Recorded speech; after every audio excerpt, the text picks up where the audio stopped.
And that was just a quick little spiel on how my mind somewhat works, though it can be much more complex than that. Continuing, the fact that something is factually true doesn't automatically make every reason for saying it righteous. You can tell the truth while simultaneously seeking admiration, sexual attention, validation, superiority, jealousy, status, control. That's why Proverbs says the Lord weighs motives. And 1 Corinthians 13 gives another remarkably sharp test. Love is not self seeking. So I'd ask, was the conversation itself sinful? Not necessarily. Was wanting to look attractive sinful? Not necessarily. Was wanting a woman to notice you inherently sinful? Not necessarily.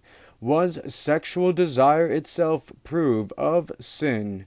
Not necessarily. But if the internal strategy becomes, how can I make this person perceive me a certain way so that they become more interested in me? Then you're entering the territory of instrumentalizing another person, and that's much more significant biblically. Number 7, the girl you described is even a clearer example. So, there was a time many years ago where I was country dancing and this person was in a relationship. They had been out and in of that relationship, and I found it necessary to try to weave my way into that person's heart. I didn't even talk to any girls or try to do anything for about maybe a year. I can maybe even say two. As long as they were there, the intent was to show them that I was going to be loyal, even if they were currently in a relationship. This part deserves honesty without condemnation. You essentially said, I saw the relationship deteriorating. I anticipated that eventually she would be available.